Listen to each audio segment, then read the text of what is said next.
Moments before the great clash of superiors begins, Ray walks up to the betting stall to bet some of his money on Figaro. Thankfully, Nemesis stops him from wasting thousands of game points on a bet. Sunyu arrives at the arena seconds later, holding Kang with him. Ray gets a sense of danger from Sunyu and instantly transforms Nemesis into his sword. Sunyu raises his hand to fight Ray, but Shu cuts in and prevents any fights from breaking out between the two. Sunyu appreciates Shu's strength and directs another attack toward him. Shu defends again and leaves a good impression on Sunyu. Sunyu stops attacking and continues walking toward the arena. Ray asks after the person he was holding as Sunyu tells him about Kang. After their encounter with Sunyu and Kang, Ray and his buddies get back to their VIP seats to wait for the big fight to happen. Marie gets very flustered on seeing Shu, as she fears he may remember something about her past life. Luckily, he doesn't, as Shu is as airheaded as they come. The tournament begins after the necessary introductions and the announcers call up the contestants to the stage. Sunyu appears first before Figaro when both opponents are present. Before the fight begins, the announcers rate up the rules and regulations of the matchup. Then they set up the barrier around the stage to prevent attacks from getting to the audience and kickstart the fight as soon as the bell is rung. Both superiors exchange attacks at lightning speed. The announcers adjust the barrier settings so that the attacks can be seen by the naked eye. The entire audience notices Figaro fighting on the defensive. In the early stages of the fight, Sunyu gets tired and tries to burn Figaro with his purgatory flame. Figaro immediately sets up a barrier around himself and receives no damage from the fire. Ray gets surprised and asks Shu if that is Figaro's embryo skill. Shu tells him it's nothing but a perk in one of his materials. Murray says a thing or two about Sunyu's skill before the impossible happens. Suddenly, Figaro's shield wears off and he spits out some blood before falling to his knees. Analyzing further, it's discovered that Sunyu had removed one of Figaro's lungs in a previous attack instead of his heart. He stands still, waiting for Figaro's next attack. Marie tells the others she thinks Figaro hasn't used his embryo yet. However, Shu tells her he's been using it since the beginning of the match, only that it wasn't that obvious. At that moment, Figaro gets serious and uses his physical berserk ability. He removes his upper clothing and comes Rambo for a while. Following that transformation, Figaro gets stronger and stronger and Sunyu can feel the difference. To clear the confusion, Shu finally reveals Figaro's embryo, which is heart-shaped equipment, covering his heart and doubling his strength and damage with each passing minute of the battle. With no limits placed on his power, Figaro summons his superior item, Zenith Dragon's Brilliant Fang. Gloria Alpha Sunyu laughs and summons his own superior weapon. Things get serious once again as both parties give each other a final stare before launching toward each other. In their final attack, Figaro loses one of his arms and gets pierced in the chest. Since his superior embryo was there to protect him, Figaro goes fully offensive and slices Sunyu into pieces. Figaro gets the win and puts a smile on the audience's faces. Just when the tournament is supposed to be over, someone unexpectedly arrives. Dr. Flamingo shows up walking on the arena in the sky and removes his costume to reveal his true self, a evil scientist named Franklin. He shows the people that he's captured the second princess of the kingdom, Princess Elizabeth, and tells them the real game's just starting. Not so long ago, Mary stumbled upon an alleyway after noticing some bullies harassing a little girl. She steps into the alleyway and takes care of the guys saving the little girl. Before they get to talk, however, some royal guards find the girl and chase after her. The little girl urges Marie to get her out of there as before it's too late. Marie picks her up and escapes the guards. When they're safe, Marie buys the girl some cotton candy and asks for her name. The little girl introduces herself as Elizabeth II, Princess of the Kingdom. She tells Marie she snuck out of the palace to come to sightsee the kingdom by herself. To avoid getting lost or kidnapped, Elizabeth asks Marie to accompany her on her holiday from the palace. Marie agrees and joins Elizabeth on her little adventure. Fast forward to the present. Franklin, formerly Flamingo, stands high on the arena, holding Elizabeth in his arms while he gives his speech. One of the mages present shoots an offensive magic spell at him. Franklin retaliates by sending an oxygen slime to dissolve the dude. The audience immediately evacuates that area, but it's too late already. Franklin releases all the oxygen slime monsters he previously placed all around the arena. He tells them they have to seize the switch from him to stop the oxygen slimes from popping up everywhere around town. Ray and his buddies hear some complaints from the lobby and rush over there to check what's happening there. They find out that they've been trapped in the arena as Franklin already had a barrier set up there to prevent anyone above level 50 from passing through. High up in the sky, Elizabeth wakes up and asks Franklin why he attacked Gideon. Franklin tells her that he's trying to rile the right people up so he could start another war. Elizabeth tells him not to underestimate the masters of the kingdom. In the meantime, Shu and the others check outside the arena and find several of Franklin's people out there waiting for anyone who manages to break out of the barrier. Ray accidentally puts his hand outside the barrier and finds out he can actually pass through. Since he's just at level 41, this should come as no surprise. Shu warns him against going out of the barrier impulsively, as it could be a trap set by Franklin. Still, Ray tells him he's going to go out. Nonetheless, every master there gives Ray some of their equipment to protect himself before sending him out there. Just right outside the barrier, Franklin's men chuckle over the rewards they'll get after pummeling anyone who dares to go out of the barrier. Little did they know what was coming for them after. Passing through the barrier, Ray disperses poison mist toward Franklin's men and clouds their vision. In the dense fog, the men start to panic as Rook and some other players come in to help Ray from getting taken out by the road players. Soon, they all work together and take down all of Franklin's men, including the strongest of them all who use the Durandal sword technique. Still in the sky, Franklin shows Elizabeth the total number of master playhairs scattered around the kingdom. A few of his men phoned in to ask for help as the masters kept on plummeting them to the ground.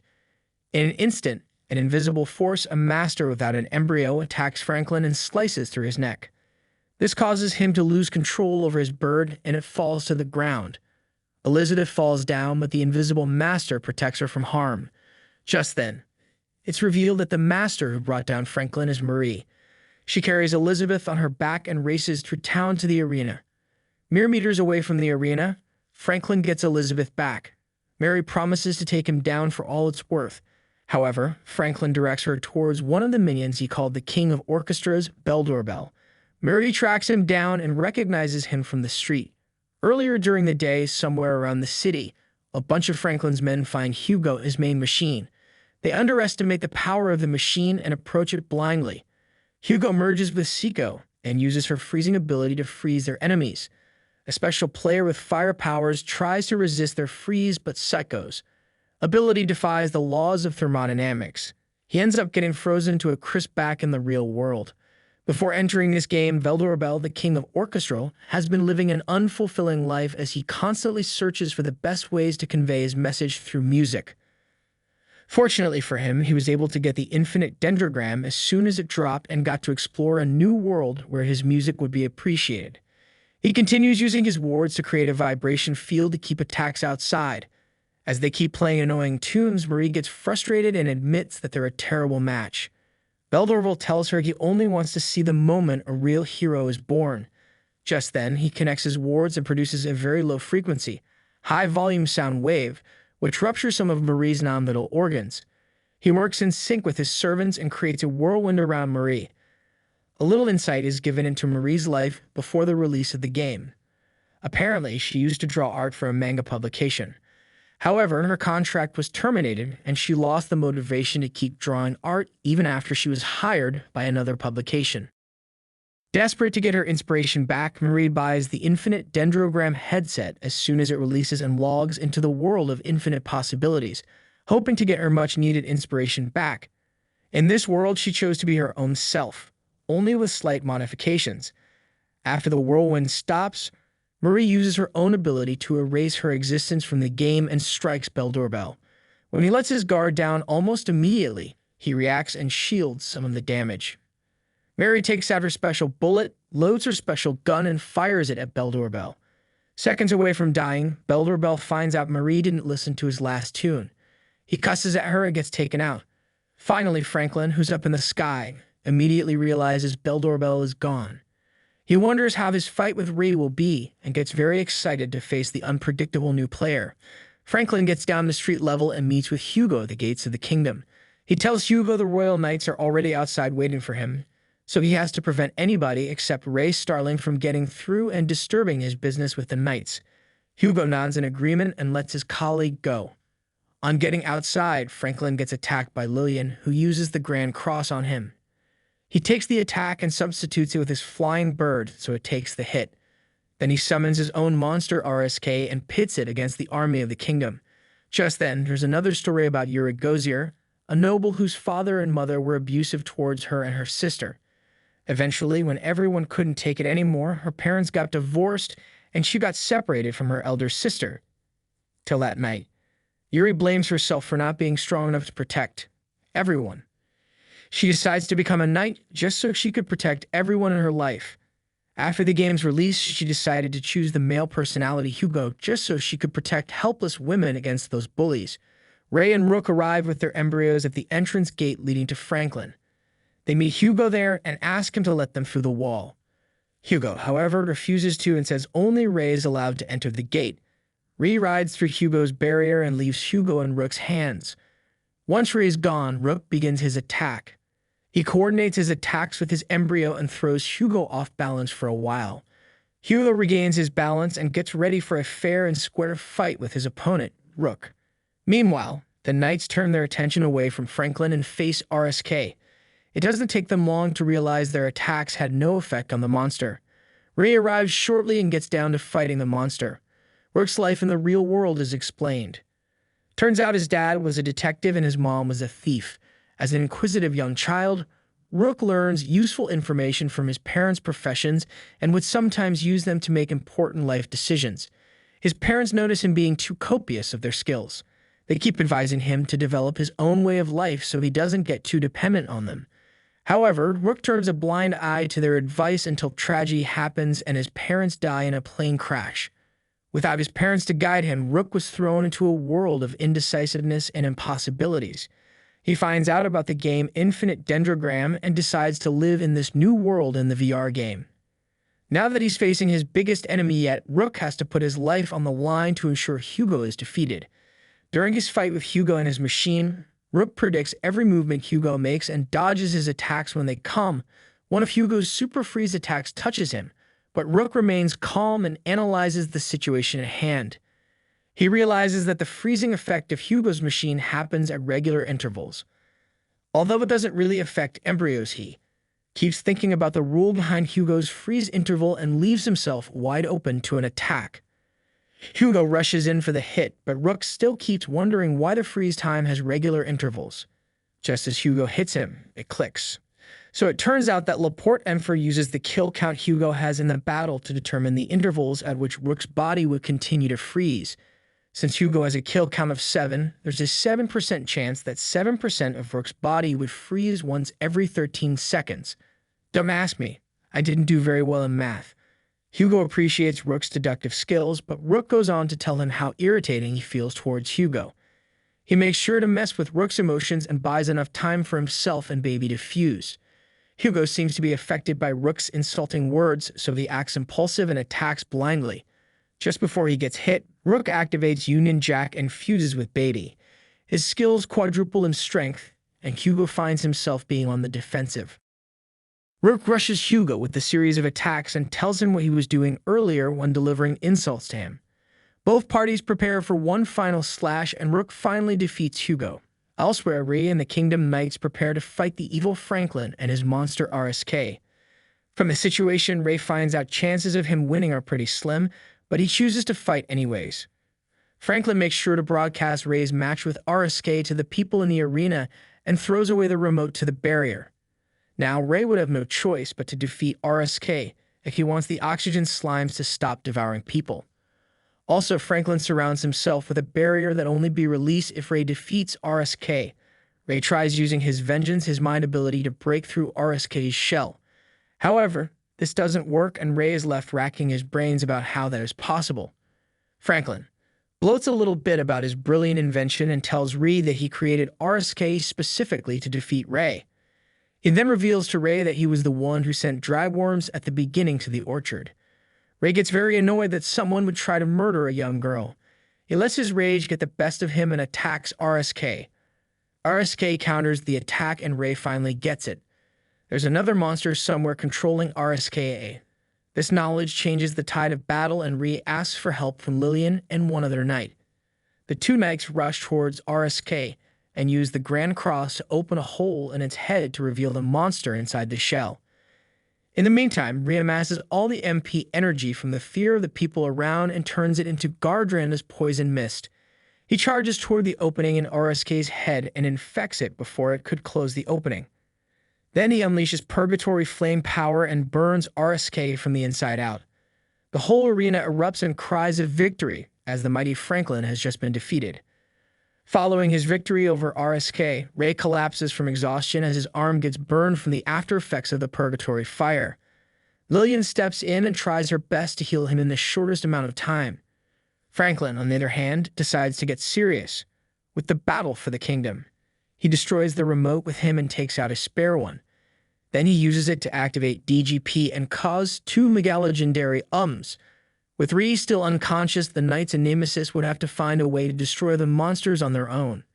To make matters worse, Franklin decides it's time to unleash the bombs he placed around the city. He presses the detonate button on the remote again, but they don't go off. He wonders what could have gone wrong and then figures it out. Turns out Marieka, that feared superior killer, had gone and defused all the bombs Franklin placed around the city. Hugo and Psycho tell Rook that Franklin is out of options. Rook, on the other hand, is convinced Franklin still has an ace up his sleeve that he's dying to use at the right time. Hugo argues with him, telling him Franklin wouldn't even do something diabolical. Unfortunately, Hugo was gravely underestimating the power of the deadly Franklin, as he did actually have something very sinister planned for his next move. When all seems okay, Franklin decides to release his 5,000 monsters. To do this, he releases the optical illusion he placed on the area and reveals his superior embryo, the Magic Beast Factory. Pandemonium. He begins his tyranny by sending 5,000 human-sized beasts to go attack the remaining ones left alive. Franklin lets the Knights know how dangerous the Suicide Squad monsters actually were. Even he can't stop their rampage as they keep attacking anything in their wake until someone kills them. Nemesis and the Knights are caught in a stalemate as they wonder what to do. Just then, Ray gets up and climbs his horse. He transforms Nemesis into his sword and charges toward the monsters. Ray takes out a few of the monsters until he gets hit by a random hit. One of the big ones lunges towards him, but thankfully, Marie steps in to save him. After finding out Marie is the famed superior killer, Ray fights with her on his side. Franklin laughs at Ray and Marie for thinking they can take out 5,000 monsters. Just then, 20 other Master players arrive and join the fight. Franklin gets worried as his monsters keep reducing in number elsewhere. Shu finally removes his costume to join the fight. He breaks through the barrier on the stage and gets to the battleground. In the meantime, Franklin starts to get really worried as the players and Knights had already terminated about 60% of the monsters he summoned. Franklin then summons DGP, one of his legendary UBM, and sends it toward the players. DGP takes out a few players in its way and heads straight for Ray. Ray braces himself and prepares for a final suicide strike on the legendary monster. Ray would have been a soup of blood and organs if Shu didn't step into the fight. Shu eliminates DGP in just one strike and informs Franklin that he'll be coming for him very soon. Shu reveals himself as the fourth superior player, the King of Destruction, and continues fighting off the monsters charging at him. Although his STR is at the highest, Franklin reads Shu's AGR to be very low. Still, he's fast enough to dodge attacks and make speed decisions. What could be wrong? Franklin said. Figura, who's watching the fight, tells Tunu that Shu's experience in martial arts is what makes him such a formidable foe against his enemies. Sunyu expresses his surprise at this realization and then reminds Figura about the deadly monster Franklin placed deep under the arena to avoid it from getting activated. Sunyu and Figura work together to bring it down before Franklin notices. Franklin sends some of his oxygen slime monsters to attack Shu, but he destroys it yet again in one single punch. Franklin then makes the greatest mistake of his life. He underestimates Shu under the assumption that he's just one person. He gets the shock of his life when Shu unleashes his battleship and destroys all the suicide monsters making their way toward the city. Franklin knows he can't win again at this point, so he decides to activate Plan D and blow up the arena from underneath. Unfortunately for him, Figura and Sunyu already took care of the monster and foiled his plans. While Shu and the others fight on the battlefield, one of the spectators in the arena decides to help them out.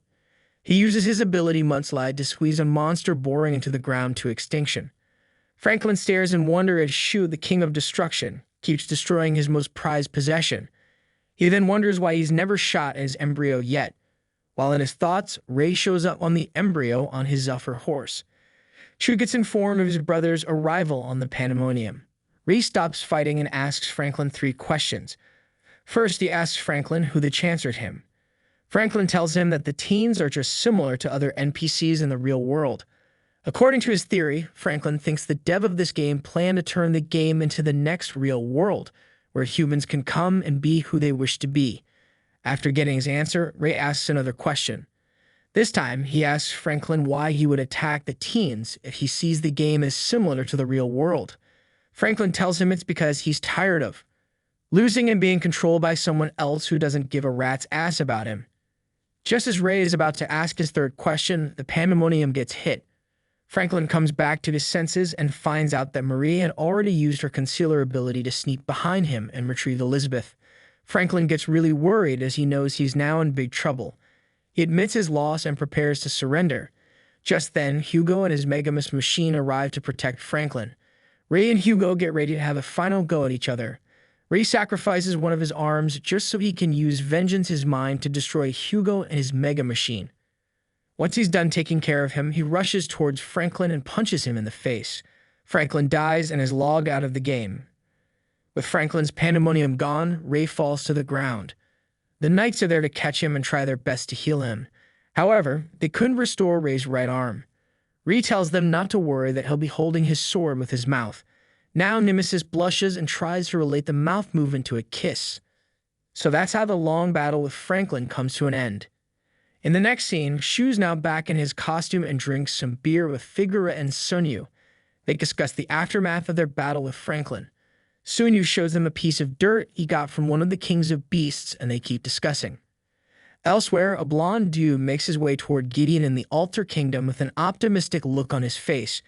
After logging back in, Franklin fires Hugo from the clan and tells him Veldor Bell left the clan earlier on as well. He then asks Hugo why he came back to help him. Despite the betrayal, Hugo tears up and tells Franklin he still doesn't know why he helped him. Franklin walks closer to him and consoles him. Then he gives him some advice on how to think in case of next time and gives him a birthday present, as his birthday would be in a few days' time. Hugo cries out loud and gets back outside. There he meets Psycho, who chastises him for crying like a girl in front of his real-life sister, as we'll have it, Franklin is a girl in real life. After sending his brother away from the clan, Franklin gets back to the drawing board to begin his evil plan again. At the palace, one of the knights rushes to inform Lady Glandria, the first princess of the kingdom, that Elizabeth had escaped their grasp yet again. Elizabeth joins Shu, Figura, and the others at the arena to watch Ray fight Marie one-on-one in a friendly duel. In the final scene, Reggie wakes up and finally gets accepted into his college. While on campus, he meets a girl who seems to be in a trance and greets her.